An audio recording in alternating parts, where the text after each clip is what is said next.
Welcome to This Week in East Brunswick. Today we visit the Raritan Valley Workshop in New Brunswick, where the East Brunswick-based nonprofit organization Easter Seals is giving adults with disabilities the skills necessary to hold a job. Then we check in on the annual East Brunswick Road Races that took place over the weekend at the Community Arts Center. The East Brunswick High School boys and girls cross-country teams celebrated their senior night before a recent home meet, and we'll talk with one of the graduating runners. All this, plus we have information on two upcoming cancer workshops taking place here at the East Brunswick Public Library and led by respected East Brunswick-based doctors. So stay with us. This Week in East Brunswick starts now.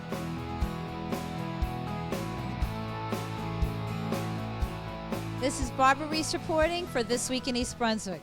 We're here at the Raritan Valley Workshop of Easter Seals in New Brunswick, New Jersey, where we've gotten to meet some wonderful people who do a fabulous job putting together products here in New Brunswick. Come join us. We serve individuals with a variety of skill levels, variety of disabilities. So we have a lot of different jobs, which is really important based on the individual skill levels. We serve every day approximately 200 people at this facility. We're a work training program, so we're training individuals to get them a job in their community, if that's their choice, in their interest area. We also have a group of individuals, another 50 or so, that we're working with in the community, and we're providing community placement, direct placement into the job of their choice. So we have contracts with customers, some of our local customers in the area, businesses that provide services and jobs for our consumers to do on a daily basis. When they come into work, we'll start somebody as a new person coming into the program on a task just so that we can see what their abilities are and we build up on it. But we do provide services and training as we expect people to improve and their skill levels improve so that we can get them placed in their community. Tell us a little bit about what you do here at the warehouse. Well, I check the work on the belt, and like something's missing, I tell them what is missing, so they give it to me and everything like that. So you're supervising the quality control. Yes, I am. I love my job, and it's good and it's fun. Keep your mind occupied. And it looks like you take a lot of pride in your work. Yes, I do.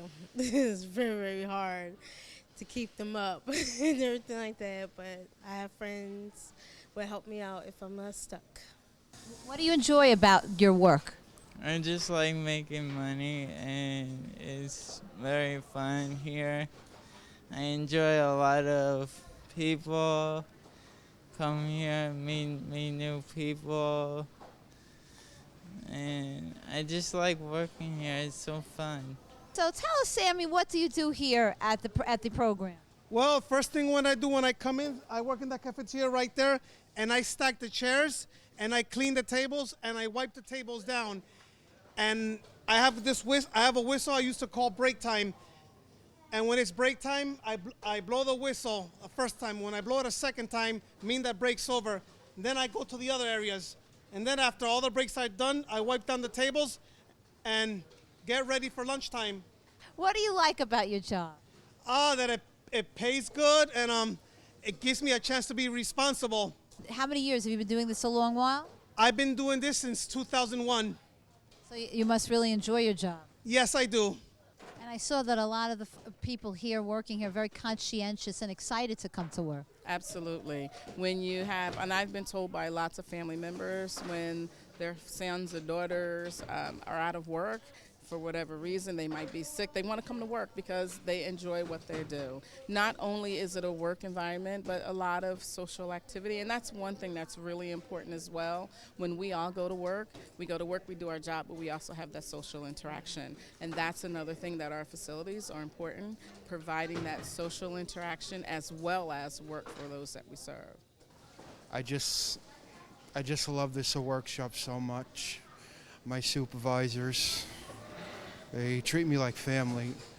Sammy, my friend, he treats me like a brother, and I want to stay here forever, and I love it so much. I understand that you have a very big honor this year, Employee of the Year of Area 3. Congratulations. Yes, I do, and I'm very happy with myself. Now tell me what is your job here? Basically, they put it on the belt. I check them if it's correct. I put it in the box, and then I put it on the skid. Well, that's great, and this is a job that you enjoy very much, I understand. Very much. Makes me happy to be here.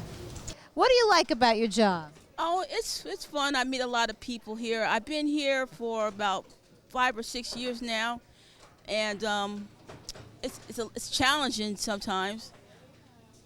And what do you like about your job? Well, I've been here for about a year and a half now, and I like that I can come here and have a chance to work and earn a little money for myself and meet other people that have disabilities and just make friends as well as work. Yeah. Sometimes if you don't have work, you get kind of bored. That's the most downside of it. It's like when you have downtime and there's really nothing there to do. So you feel productive here? Yeah, because if I don't feel productive, I'll just twiddle your thumbs all day. So tell us a little bit about your area, the document imaging area. Okay, here at Document Imaging, we take documents and make electronic copies of them. We bring boxes of documents in. Once they're done being prepped, they go to our scanning area and they're scanned through a scanner where it makes a copy or a photograph of the image. And once it's imaged, we can index it for our clients. So your service saves these customers plenty of man hours. Yes, it does. All the documents are available to them at their desktop, and then they also don't need to store the paper anymore, so that eliminates the storage costs. So it's a win-win all around. Yes, it is. What do you like about your job? It's different back here. There's a lot of work back here. So you're a busy lady. Yeah, very busy. Well, we appreciate it. And you help a lot of companies because they need to get this work done, and you get it done well and fast for them. Yep, I do a lot of stuff. Well, we have a lot of work. We do up those boxes. I try to do 2 a day. And tell us a little bit about the boxes you work on. Well, we have to fold the boxes and then put the insert in and put it in another box, and then the next person does a next step, and then they send it in the back. So you're working, you're busy all day. Yes. And when you do this job, do you enjoy it? What do you think? Is it something you would like to do? Yes, definitely. So Alexandra, you're working on some window treatment parts. Do you enjoy what you're doing? Yes, I do. It looks like you go through a lot of these a day. Are you a fast worker? Yeah, I'm a fast worker. I'm probably slowing you down. No, that's okay. So why do you like coming to work? Yes, every day. Every day. What do you like about working here? I work with my case workers and my bosses too. I get along with my boss. I get along with her, and I do everything. Come back to work. So you're an excellent worker. Yes, I do. Well, they're lucky to have you. Thank you. I like my job very much. I got wonderful clients. I got wonderful supervisors. I got nice supervisors, but Marie, Keisha, and Jennifer. They're very nice to us. They keep us focused on our jobs, and that's what we do. And I see that you enjoy your job. You are moving pretty fast. Yes, I am. I am very, very fast. Very efficient. Thank you. So tell us, Deborah, why do you like working here at the workshop? Well, because I like doing maintenance work, and I clean the ladies' room, and I clean the toilets, and also I like to do the lodge job because I like what I'm doing, and I like it here because everybody's very friendly, and we work together, and I like to work along with the other clients. And if a business is interested in using the services here and finding out about the pricing and so forth, they can contact the Easter Seals, New Jersey? Absolutely. They can contact Jackie Craig. Jackie is our business developer, as well as here we have at the site, Jim Norris is our plant manager or plant supervisor, and Chris McMahon is our director of business services. So we have a facility here in New Brunswick. We have one south in Millville. So wherever the customer needs, we can provide the service. They can call and get a quote, bring us a sample. They'll look at the job. They'll do a sample, a study on it, and then give them a rate. So It's really a win-win because the business is getting a good quality service, and then we're helping folks to have their own job and feel self-reliant. Absolutely. Again, because of the size of the services in the community and our number of consumers that we serve here, we can get a job done very quickly. A lot of our customers need not just a good quality, but they need turnaround. We have very conscious individuals that are coming to our program, and as you saw yourself, people are working really hard. Their goal is to make sure that they're doing their jobs correctly, and then we provide that job right back out to the customer, meeting their specs and their deadlines. Thank you for all the wonderful work that you are doing for the community. We appreciate it. Thank you so much. This is Barbara Reese reporting for This Week in East Brunswick. Thanks for joining us here at the Raritan Valley Workshop of the Easter Seals. Hope you can look further into what the Easter Seals does for our community and support their great work. Thank you for joining us.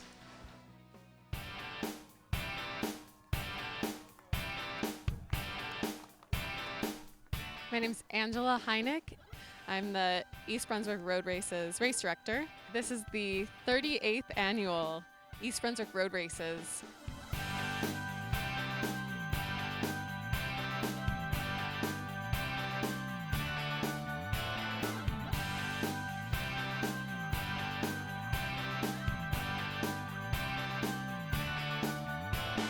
There is a 5K, 10K, 1 mile, and kids pumpkin dashes. So for the kids, there's little kids have races around the fields behind the Arts Center, and the races are followed by pumpkin painting and face painting.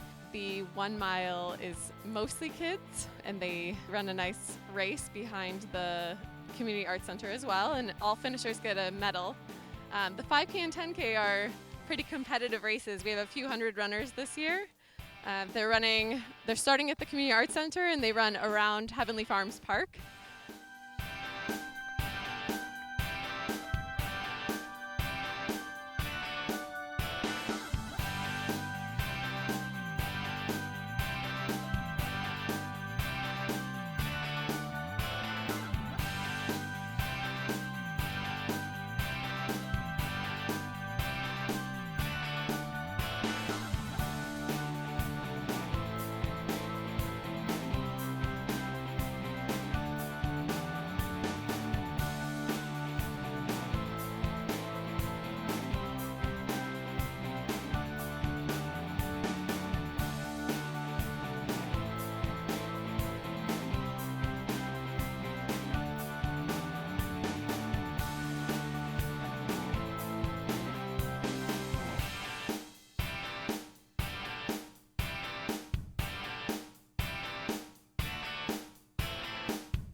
Hi, I'm Karen Parry, Manager of Information Services at the East Brunswick Public Library.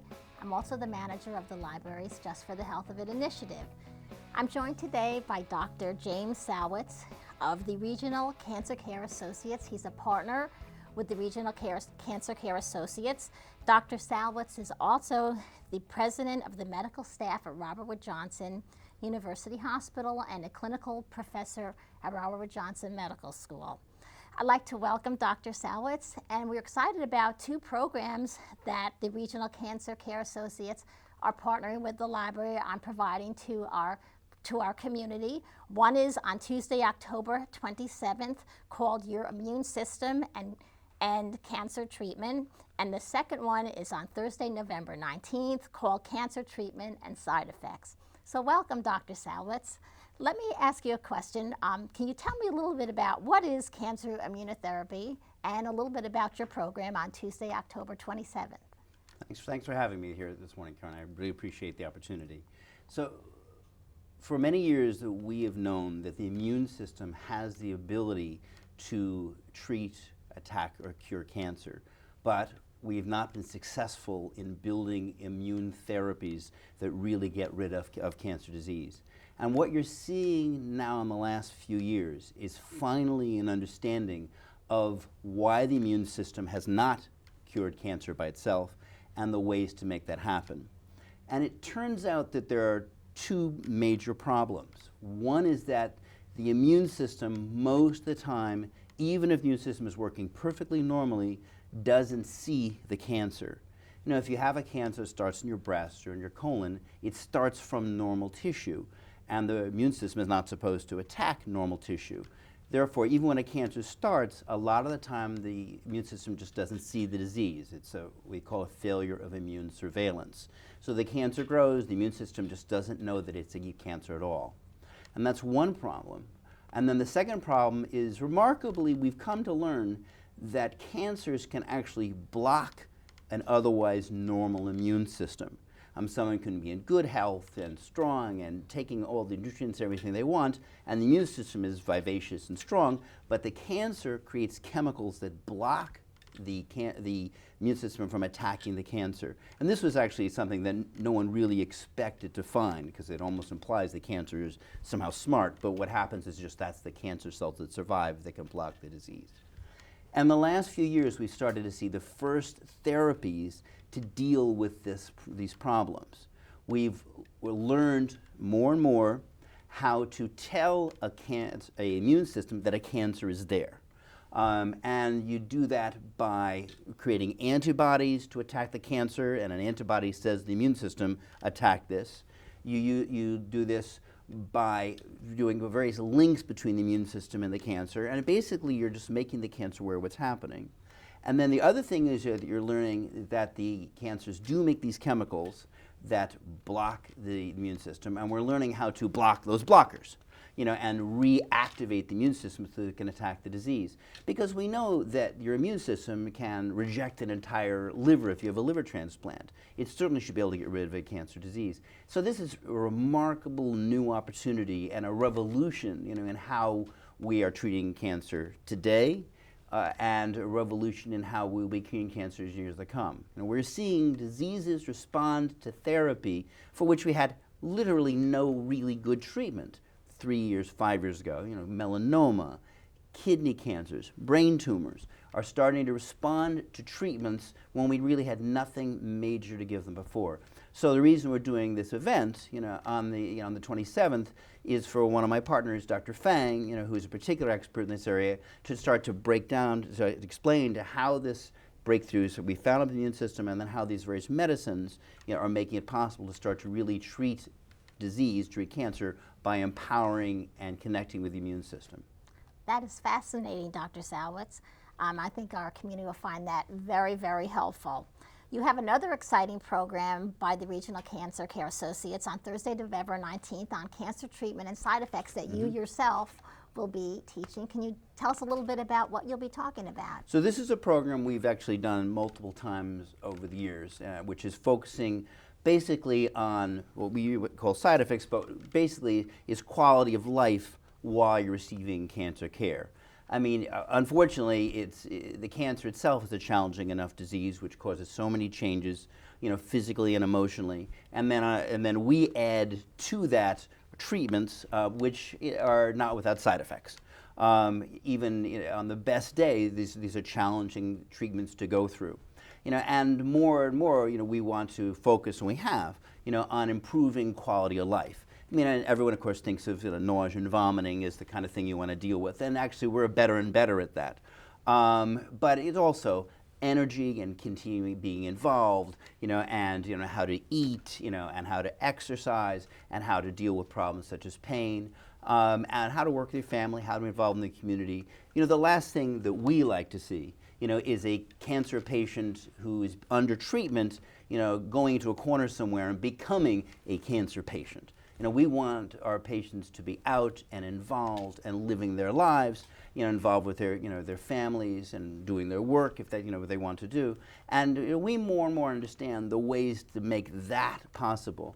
I mean, not only is that good for the patient and good for the family, but remarkably, we have pretty good research that says those are the patients that are going to do better. Those are the patients that are more likely to be cured. Those are more likely to keep their cancer under control. So, I mean, it's more than just, let's keep you feeling a little bit better while, the doctor's beating up on you. This is a part of getting better and a part of getting rid of this disease. So this is a critical sort of a conversation.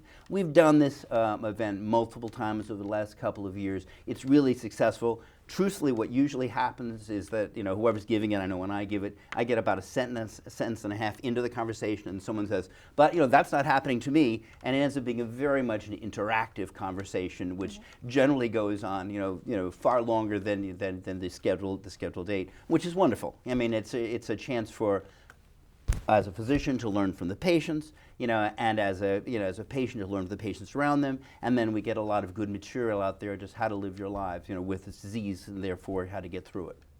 Well, that's wonderful, Dr. Sawitz. These are two wonderful, informative programs for our community, and thank you so much for your time and your partnership with the East Brunswick Public Library. Oh, it's absolutely an honor and a pleasure. Thank you.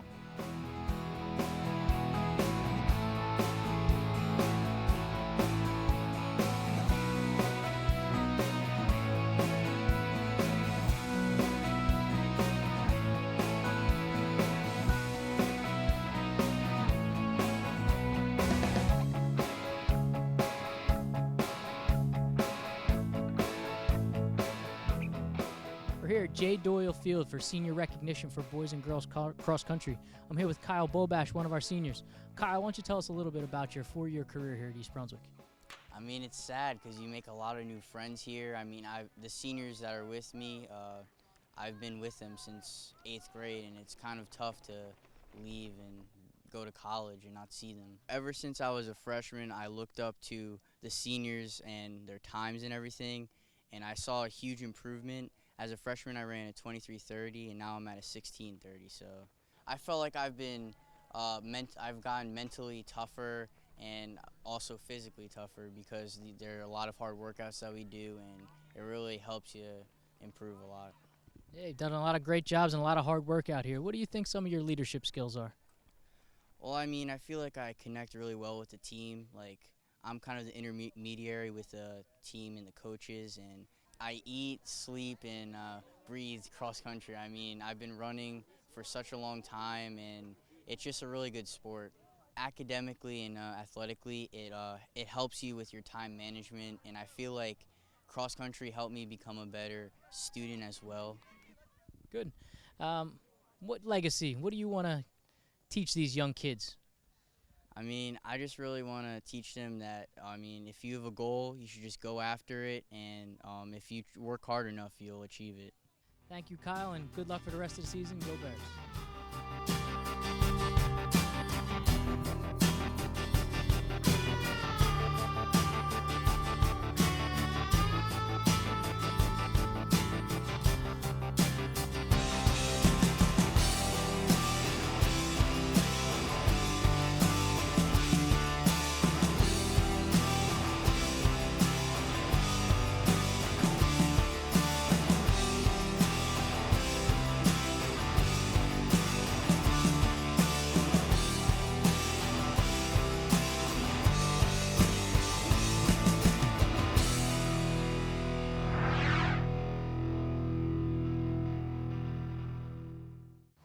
Hi, my name is Rich Walling, and I am a lifelong resident of East Brunswick Township, and we are in the Old Bridge Historic District, and it was a small settlement dating back to the late 1600s, and it's an area filled with history, historic sites, and lots of past neighbors.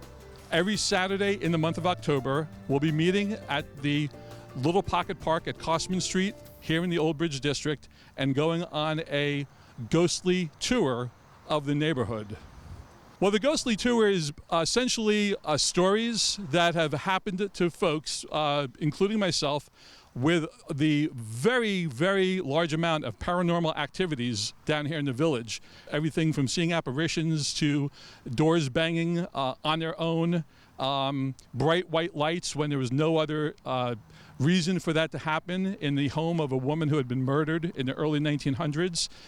It combines both the history of the area, our neighbors of previous generations, because after all, we at one time will be a previous generation also for future ones coming up, and also a little bit of the thrill-seeking. Everybody likes the experience of having strange circumstances happen in the middle of the night, and you'll all be a part of that on these ghostly tours of the Old Bridge Historic District.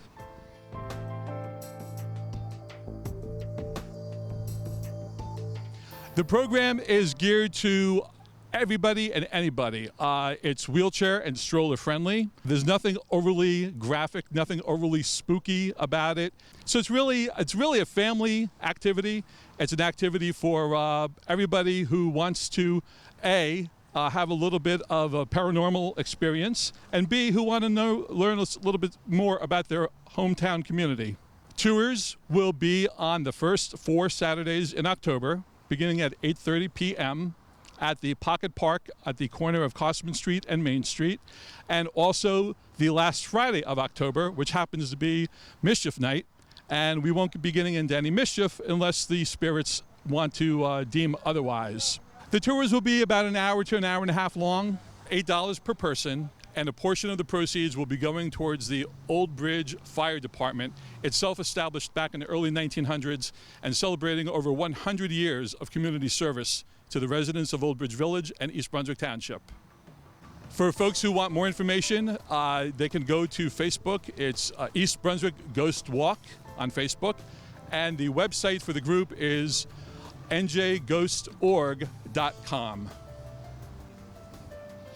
Oh, it's going to be fantastic. If you want a ghoulishly good time, if you want to learn a little bit more about the community, learn a little bit more about the past neighbors of ours, you're very welcome to come out and have a great time.